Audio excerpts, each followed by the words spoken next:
वाला मणिपुर स्वतंत्रता संग्राम और आजाद हिंद फौज अनगिनत बलिदान देने वाला मणिपुर,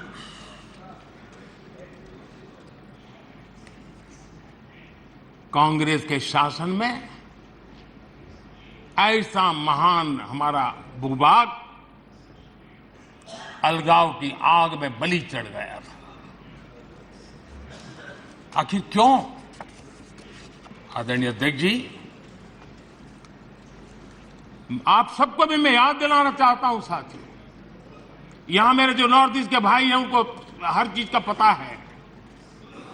जब मणिपुर में वो एक समय था, हर व्यवस्था उग्रवादी संगठनों की मर्जी से चलती थी, वो कहे वो होता था। और उस समय सरकार किसकी थी मणिपुर में? किसकी सरकार थी? जब सरकारी दफ्तरों में महात्मा गांधी की फोटो नहीं लगाने दी जाती थी, तब सरकार किसकी थी? जब मोइरांग में आजाद हिंद फौज के संग्रहालय पर नेताजी सुभाष चंद्र बोस की प्रतिमा पर बम फेंका गया, तब मणिपुर में सरकार किसकी थी? तब मणिपुर में सरकार किसकी थी? आदरणीय अध्यक्ष जी, जब मणिपुर में स्कूलों में राष्ट्रगान नहीं होने देंगे, ये निर्णय किए जाते थे, तब मणिपुर में सरकार किसकी थी? जब एक अभियान चला था, अभियान चला करके लाइब्रेरी में रखी गई किताबों को जलाने का, ये देश का अमूल्य ज्ञान की विरासत को जलाते समय सरकार किसकी थी? जब मणिपुर में मंदिर की घंटी शाम को 4 बजे बंद हो जाती थी, ताले लग जाते थे, पूजा अर्चन करना बड़ा मुश्किल हो जाता था, सेना का पहरा लगाना पड़ता था, तब मणिपुर में सरकार किसकी थी?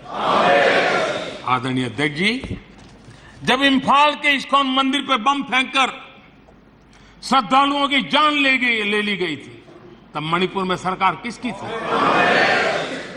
जब अफसर, हाल देखिए, आईएएस आईपीएस अफसर, उनको अगर वहां पर काम करना है तो उनके तनख्वाह का एक हिस्सा उनको इन उग्रवादी लोगों को देना पड़ता था, तब जाकर के वो रह पाते थे, तब सरकार किसकी थी? आदरणीय अध्यक्ष जी, इनकी पीड़ा सिलेक्टिव है, इनकी संवेदनाएं सिलेक्टिव है, इनका सब बातचीत राजनीति से शुरू होती है और राजनीति से आगे बढ़ती है। वे राजनीति के दायरे से बाहर से न मानवता के लिए सोच सकते हैं, न देश के लिए सोच सकते हैं, न ही देश की इन कठिनाइयों के लिए सोच सकते हैं।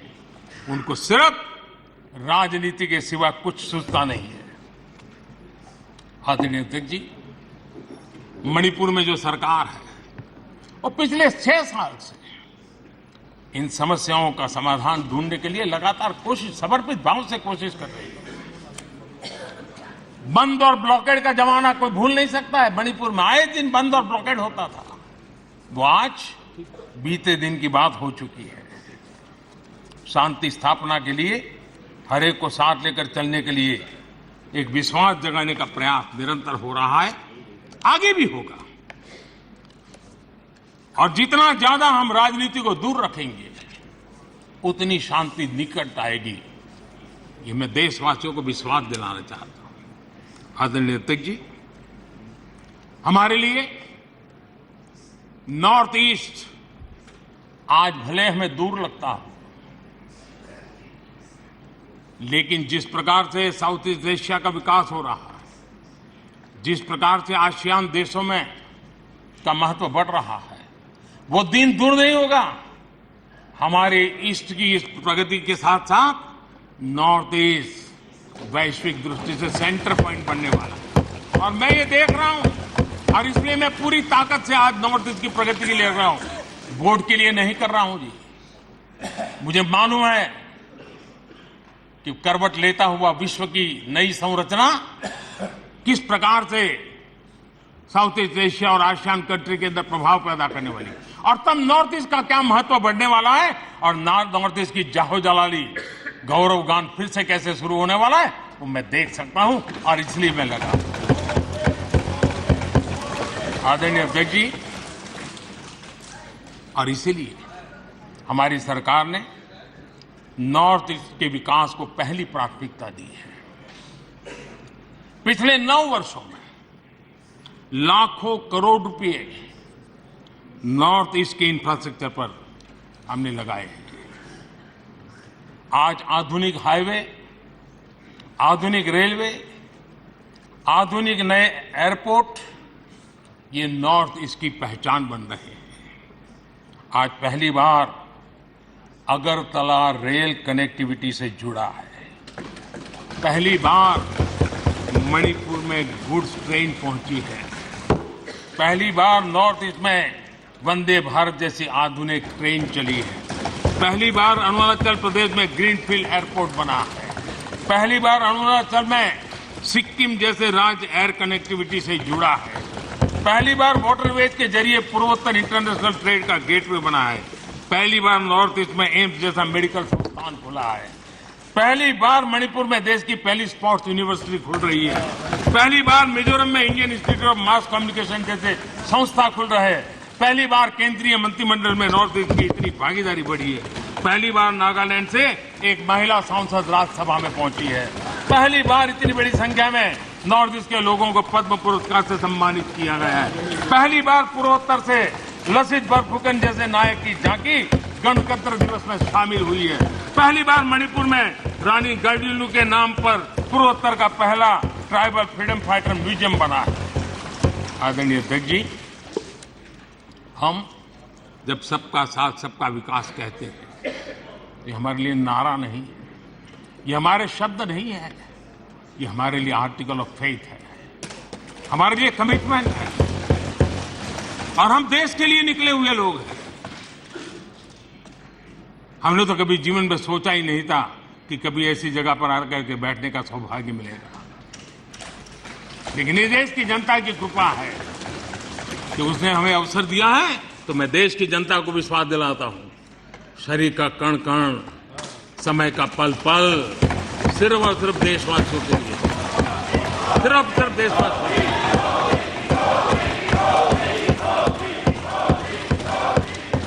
आदरणीय अध्यक्ष जी,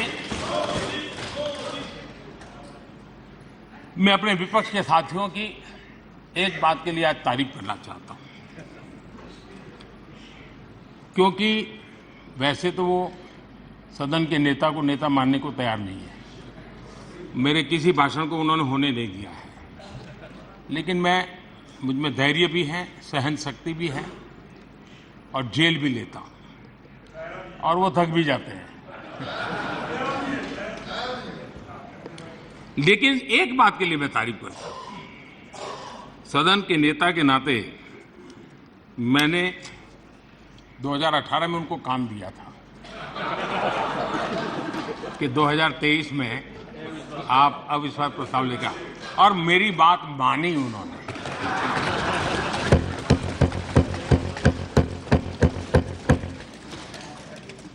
लेकिन मुझे दुख इस बात का है कि 18 के बाद 23 में 5 साल मिले थे, थोड़ा अच्छा करते, अच्छे ढंग से करते, लेकिन तैयारी बिल्कुल नहीं थी, कोई इनोवेशन नहीं था, कोई क्रिएटिविटी नहीं थी, न मुद्दे खोज पा रहे थे।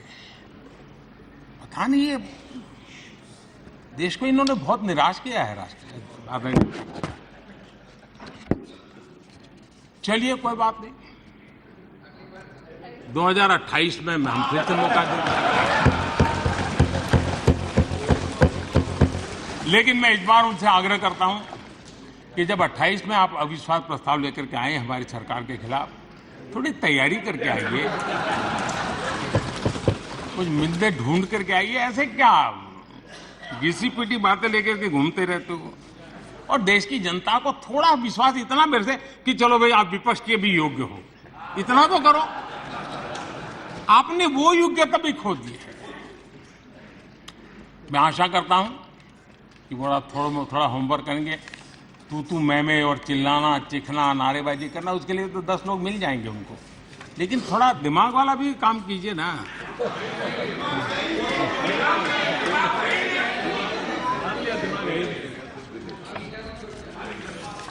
आदरणीय अध्यक्ष जी,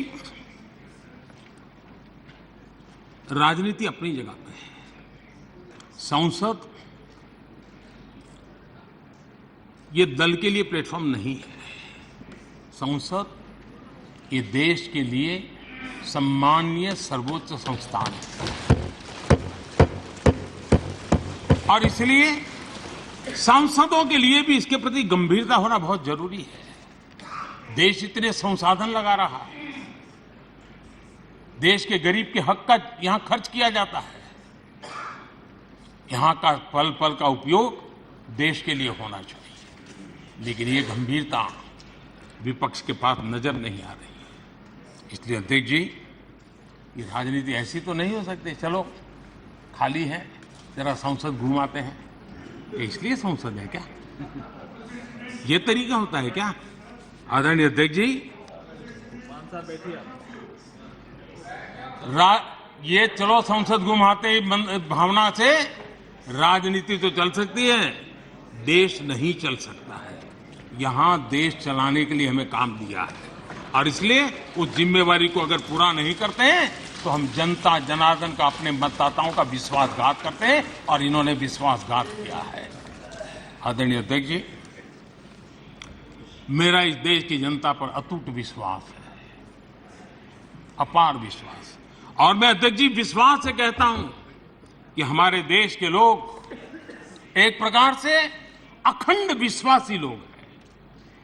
1000 साल की गुलामी के कालखंड में भी उनके भीतर के विश्वास को कभी उन्होंने हिलने नहीं दिया था।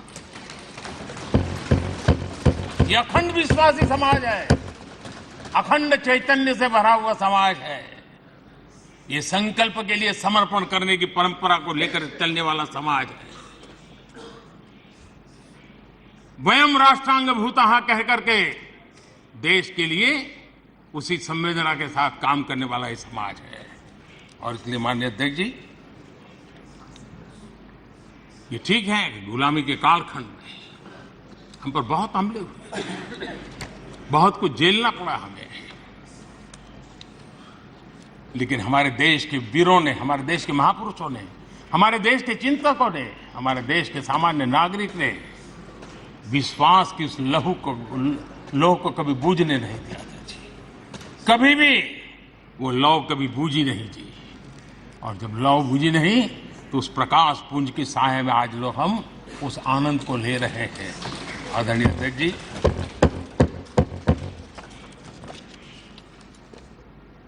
बीते 9 वर्षों में देश के सामान्य का, मानवीय का विश्वास नई बुलंदियों को छू रहा है, नए अरमानों से को छू रहा है। मेरे देश के नौजवान विश्व की बराबरी करने के सपने देखने लगे, और इससे बड़ा सौभाग्य क्या हो सकता है? हर भारतीय विश्वास से भरा हुआ है। आदरणीय अध्यक्ष जी, आज का भारत न दबाव में आता है, न दबाव को मानता है। आज का भारत न झुकता है, आज का भारत न थकता है, आज का भारत न रुकता है। उस समृद्ध विरासत, विश्वास लेकर के, संकल्प लेकर के चली है। और यही कारण है, जब देश का सामान्य मानवीय देश पर विश्वास करने लगता है तो दुनिया को भी हिंदुस्तान पर विश्वास करने के लिए प्रेरित करता है। आज जो भी दुनिया का विश्वास भारत के प्रति बना है, उसका एक कारण भारत के लोगों का खुद पर विश्वास बढ़ा है। यह सामर्थ्य है।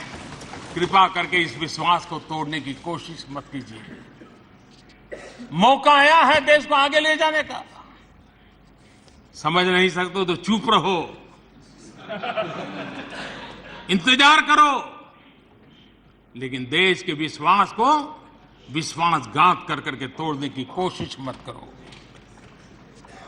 आदरणीय अध्यक्ष जी, बीते वर्षों में विकसित भारत के एक मजबूत नींव रखने में हम सफल हुए हैं और सपना लिया है 2047 जब देश आजादी के 100 वर्ष मनाएगा, आजादी के 75 वर्ष पूर्ण होते पर ही अमृतकाल शुरू हुआ है और अमृतकाल के प्रारंभिक वर्षों में है। तब इस विश्वास के साथ मैं कहता हूं, जो नींव आज मजबूती के साथ आगे बढ़ रही है, उस नींव की ताकत है कि 2047 में हिंदुस्तान विकसित हिंदुस्तान होगा, भारत विकसित भारत होगा साथियों। और ये देशवासियों के परिश्रम से होगा, देशवासियों के विश्वास से होगा, देशवासियों के संकल्प से होगा, देशवासियों की सामूहिक शक्ति से होगा, देशवासियों की अखंड एक नाच के पुरुषार्थ से होने वाला है, ये मेरा विश्वास है।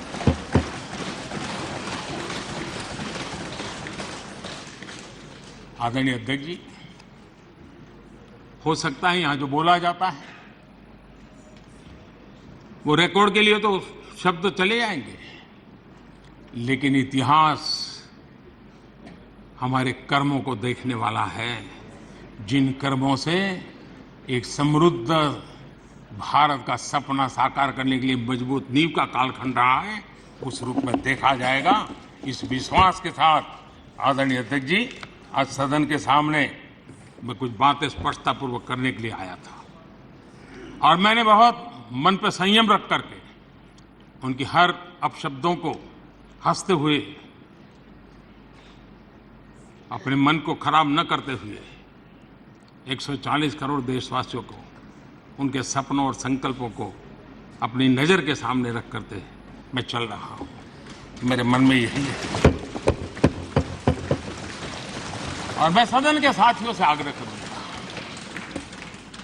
आप समय को पहचानिए, साथ मिलकर के चलें। इस देश में मणिपुर से भी गंभीर समस्याएं पहले भी आई, लेकिन हमने मिलकर के रास्ते निकाले हैं। आओ मिलकर के चलें, मणिपुर के लोगों को विश्वास देकर के चलें, राजनीति के खेल करने के लिए मणिपुर की भूमि का कम से कम दुरुपयोग न करें। वहां जो हुआ है वो दुखपूर्ण है, लेकिन उस दर्द को समझ करके दर्द की दवाई बन करके काम करें, यही हमारा रास्ता होना चाहिए। आदरणीय अध्यक्ष जी, इस चर्चा में बहुत समृद्ध चर्चा इस तरफ तो हुई है, एक डेढ़ घंटा विस्तार से सरकार के काम का हिसाब देने का हमें अवसर मिला है और मैं अगर ये प्रस्ताव न आया होता तो शायद हमें भी इतना कुछ कहने का मौका न मिलता। तो फिर एक बार प्रस्ताव लाने वालों का तो मैं आभार व्यक्त करता हूं, लेकिन ये प्रस्ताव देश के विश्वासघात का प्रस्ताव है, ये देश को की जनता अस्वीकार करे ऐसा प्रस्ताव है। और इसके साथ मैं फिर एक बार आदरणीय अध्यक्ष जी, आपका हृदय से आभार व्यक्त करते हुए मेरी वाणी को विराम देता हूं। बहुत बहुत धन्यवाद।